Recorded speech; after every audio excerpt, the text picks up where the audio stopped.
అందరికీ ఈరోజు మన కిచెన్లో రెసిపీ వచ్చేసి గోంగూర కర్రీ. ఈ గోంగూర కర్రీని చూస్తుంటేనే వేడివేడి రైస్లో వేసుకొని తినేయాలనిపిస్తుంది కదండి. మరి ఈ గోంగూర కర్రీని చాలా సింపుల్గా, చాలా టేస్టీగా, చిన్నపిల్లలు కూడా చాలా ఇష్టంగా తినేలాగా ఎలా ప్రిపేర్ చేసుకోవాలనేది ఇప్పుడు మన వీడియోలో చూద్దాం. ఈ గోంగూర కర్రీని ఎప్పుడు ఇలా ట్రై చేయకపోతే ఈసారి తప్పకుండా ఈ రెసిపీని ట్రై చేసి చూడండి. చాలా అంటే చాలా టేస్టీగా ఉంటుందండి. మరి దీన్ని ఎలా చేయాలనేది లేట్ చేయకుండా మన వీడియోలోకి వెళ్ళిపోదాం. ముందుగా ఒక ప్లేట్లోకి ఒక కట్ట వరకు గోంగూరని తీసుకోండి. దీనిలోకి వాటర్ని వేసుకొని దీన్ని 2-3 సార్లు శుభ్రంగా వాష్ చేసుకొని ఈ గోంగూరని ఇలా తడి లేకుండా ఇలా నీట్గా తుడిచేసుకొని తీసుకోండి. గోంగూరని ఇలా సన్నగా కట్ చేసుకొని రెడీగా పక్కన పెట్టండి. ఇప్పుడు ఒక చిన్న మిక్సీ జార్ తీసుకోండి. దానిలోకి 5-6 వరకు వెల్లుల్లి రెబ్బల్ని వేసుకోండి. అలాగే దీనిలోకి 2 to 2.5 స్పూన్స్ వరకు కారంని వేసుకోండి. గోంగూర పుల్లగా ఉంటుంది కాబట్టి మనకి కారం అనేది కొంచెం ఎక్కువగానే పడుతుందండి. అలాగే దీనిలోకి 1 స్పూన్ జీలకర్ర కూడా వేసుకొని మూత పెట్టేసి వీటిని ఇలాగా మెత్తగా గ్రైండ్ చేసుకొని తీసుకోండి.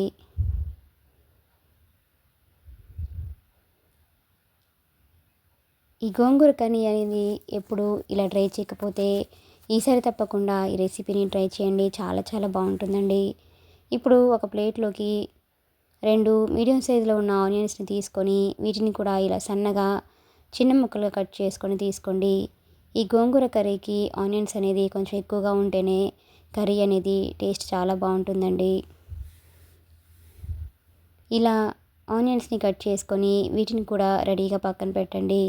అలానే పచ్చిమిర్చిని కూడా 2 తీసుకొని వీటిని కూడా సన్నగా పొడవుగా కట్ చేసుకొని పక్కన పెట్టండి. ఇప్పుడు స్టవ్ ఆన్ చేసుకొని కడాయిని తీసుకోండి. దానిలోకి 3 to 3.5 స్పూన్స్ వరకు ఆయిల్ని వేసుకోండి. ఆయిల్ బాగా హీట్ అయిన తర్వాత దీనిలోకి 1.5 టీ స్పూన్ వరకు పోపు దినుసులను వేసుకోండి. అలాగే 1/2 టీ స్పూన్ జీలకర్ర వేసుకోండి. ఆల్రెడీ మిక్సీకి వేసుకునేటప్పుడు జీలకర్ర వేసుకున్నాం కాబట్టి ఇక్కడ జీలకర్ర అనేది కొంచెం తీసుకుంటే సరిపోతుందండి.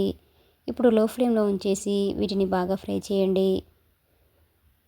దీనిలోకి సన్నగా కట్ చేసి ఉంచిన ఆనియన్స్ని అలానే పచ్చిమిర్చిని కూడా వేసుకోండి. ఫ్లేమ్ని మీడియం ఫ్లేమ్లో ఉంచేసి ఈ ఆనియన్స్ని లైట్గా ఫ్రై చేయండి. ఆనియన్స్ అనేది మనకి ఇలా లైట్గా ఫ్రై అయిపోయాక దీనిలోకి కొద్దిగా కరివేపాకును కూడా వేసుకోండి. ఈ గోంగూర కర్రీలో కరివేపాకు ఫ్లేవర్ అనేది చాలా బాగుంటుందండి. అలాగే 3 ఎండుమిర్చిని ఇలా తుంచి వేసుకొని మరొకసారి ఇవన్నీ కలిసేలాగా బాగా కలపండి. ఈ తాలింపు అనేది ఇలా బాగా ఫ్రై అయిపోయాక దీనిలోకి 1/4 టీ స్పూన్ వరకు పసుపు కూడా వేసుకొని మరొకసారి బాగా కలపండి. అలాగే దీనిలోకి పొట్టు తీసిన వెల్లుల్లి రెబ్బల్ని 3-4 వరకు ఇలా కచ్చపచ్చగా దంచి వేసుకోండి. ఈ గోంగూర కర్రీలో వెల్లుల్లి ఫ్లేవర్ అనేది చాలా బాగుంటుందండి. ఇప్పుడు దీనిలోకి మనం ముందుగా గ్రైండ్ చేసి ఉంచుకున్న వెల్లుల్లి కారంని కూడా దీనిలోకి వేసుకోండి. ఇలా కారం మొత్తం వేసుకున్న తర్వాత ఇదంతా కూడా ఆయిల్లో కలిసేటట్లుగా ఒకసారి ఇలా బాగా మిక్సింగ్ చేయండి. చూడండి, ఇలా కారం అంతా మనకి పచ్చివాసన పోయిన తర్వాత దీనిలోకి మనం ముందుగా శుభ్రంగా కడిగి ఉంచుకున్న గోంగూరను కూడా దీనిలోకి వేసుకోండి. ఫ్లేమ్ని మీడియం ఫ్లేమ్లో ఉంచేసి మూత పెట్టేసి దీనిని కనీసం 3-4 నిమిషాల పాటు ఇలా బాగా మగ్గించండి. మధ్య మధ్యలో ఇలా మూత తీస్తూ కలుపుకుంటూ గోంగూర అనేది మనకి సాఫ్ట్గా అయ్యేంత వరకు దీనిని ఉడికించేసుకున్న తర్వాత దీనిలోకి మీ టేస్ట్కి తగ్గట్టుగా సాల్ట్ కూడా వేసుకొని మరొకసారి బాగా కలుపుకొని మూత పెట్టేసి ఈ గోంగూరని మరొక 2-3 నిమిషాల పాటు బాగా మగ్గించండి. చూడండి, గోంగూర అనేది మనకి ఇలా చక్కగా ఇలా బాగా మగ్గిపోయిన తర్వాత దీనిలోకి